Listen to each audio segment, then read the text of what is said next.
Hi guys, so today I'm going to do another story time video.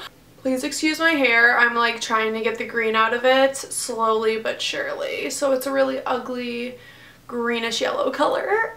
Thumbs up for green ugly hair. Today I'm going to be doing the story of my crazy ass roommate who almost burned my house down. Okay, so a lot of people when they go to college, you have to live on campus for like 2 years and then you can move off campus. Well, in my case, I couldn't move off campus because my mom thought I wouldn't go to school or something if I didn't live on campus. So basically I was forced to live on campus my junior year when all my friends were moving off campus. So that was super annoying, but I was like, whatever, at least if I have my own room in my own apartment, it should be okay. Like, you know, because I had been like living in bunk beds the year before, so I was like, if I have my own room, like, I don't care. I was moved in with 3 random girls that I never met before. 2 were from Africa and 1 was from Haiti. I'm pretty sure they all knew each other. I know at least 2 of them did. I love the one from Haiti. She was really cool. She was really nice.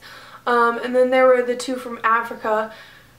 And they had originally lived in Africa and they had moved to like areas in Massachusetts, but they had like a lot of different customs, like how they would eat, how they would cook. But that wasn't like an issue for me at all. Basically they would like get food and stuff and like their food was their food, my food was my food. Like that's what the understanding I thought we had, especially since they cook stuff that like I wouldn't normally eat. Like I tried some of their stuff, like plantains and stuff, and like it was okay, but it wasn't like food that I wanted to eat on like the reg.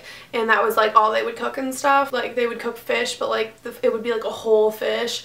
So I was like, you guys just do you and I will cook my food and we will get along perfectly. So that wasn't ever an issue, but they like would fill their fridge with food. Like so that I had 0 room, and we all shared this fridge. There was 4 of us.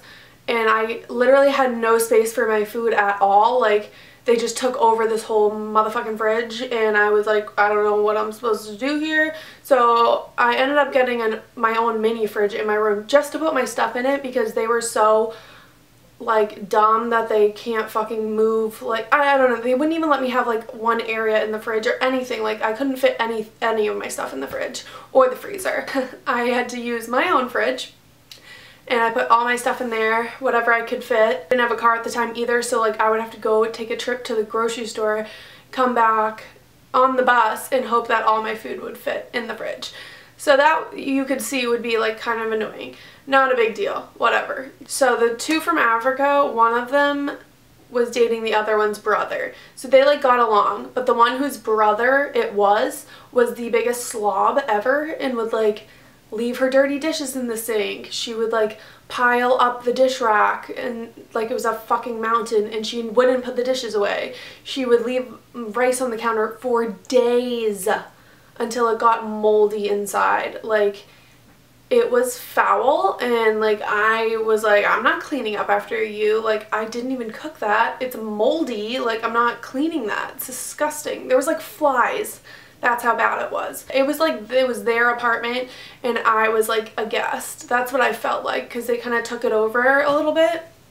And I was like, whatever. Like, they got the bigger bathroom. They watched TV whenever they please. Like, I hardly ever watched TV in the common area because they were always out there. It just like wasn't like a fair living situation, but that wasn't anything that really like was the crazy part. This one girl, we'll call her Chelsea. So Chelsea lived at the far end of the hall from me. She was the crazy one that this video is whole circulated around, because I really couldn't stand her like at all. She was very uppity. She's from like a wealthy town in Massachusetts. Like, I don't know. She was just very stuck up and rude, and there's a fucking garbage truck, so you're probably gonna hear them. Sorry. She basically would sing when I was like either taking a nap or doing my homework. She would be like, hallelujah, hallelujah. not even fucking kidding, like down the hall from me. So loud that I could hear her 4 rooms down from her room. Didn't give one single fuck for what anyone else was doing, whether it be their homework, taking a nap. She was very selfish. She didn't have any like regard for anyone else. And then so the one who was the slob, she would leave like dirty dishes in the sink, blah blah blah. Well, Chelsea was very passive aggressive, and Chelsea was dating the slob's brother. So she wasn't about to yell at the girl who was making a mess. She wasn't about to be like, you need to do this. So what she would do was put a note on the fridge, and it would be like, to whomever bowl is in the sink, it's greasy, so I put it back. And so me, being the person I am, I'm like,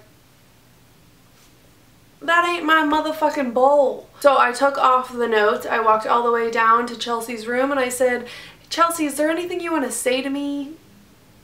Because I can tell you right now, that's not my bowl. That's your pretty much sister-in-law's bowl. So if you want to go talk to her about it, that would save us all the trouble of reading your stupid fucking note. I was the only one that they didn't like talk to. I was the only one they didn't know previously. So like I felt like all these notes were directed towards me, because otherwise they would have just said it to each other, you know? So I was just like, that's not my bowl, just letting you know. Basically this girl was completely just didn't give a fuck about me at all. Like everything was like my fault. When I would be cooking food, this is the funny part, because I didn't eat any of their food, and like they didn't even leave me room to have food in the fridge, and I would like cook food, and then the Chelsea girl would be like, I'm hungry. Meg, I'm hungry. I'm hungry. As I'm cooking, and I'm like, bitch, like, no, you do not cook for me. I am not cooking for you. We had already established that. So what the fuck are you screaming, I'm hungry for? I was like, okay. Like, I'm gonna take this shit into my miniature fridge in my room, and I'm gonna eat this for the rest of the week because you won't leave me any fucking room in the fridge. One day, I told you this girl is loud as fuck, like has no regard for anyone else. So I'm taking a nap, and she comes in, Chelsea comes in, she's like, la, la, la, la, la. It's all I fucking hear all day, every day. So I'm just like, oh, Chelsea's home, go back to sleep. And then like, it doesn't stop, like her like running her fucking mouth. So like her like yelling doesn't stop, but I'm like trying to, you know, go back to sleep, trying to get accustomed to this obnoxious girl. And all of a sudden she's banging on my door, and I'm like, bitch, do you want to die? So I go out and I'm like, what's the deal? And she's like, oh my god, there's a fire! And I look, and there's a pan on the floor, oil everywhere, flames literally up to the ceiling, and she goes, we gotta go. We gotta go? We gotta go is what she says to me. Like, we gotta go and fucking get the fuck out of here and let our apartment burn to shit. I'm like, thank all fucking hell that I was home, because otherwise this bitch would have just left all our shit to burn. And my room was the closest to the fucking kitchen. Go figure. Okay, Chelsea, are we aware that there's a fucking fire extinguisher down the hall? And she's like, oh, no, I didn't know. It's literally like on the wall on the way to her room. Like, use your motherfucking brain.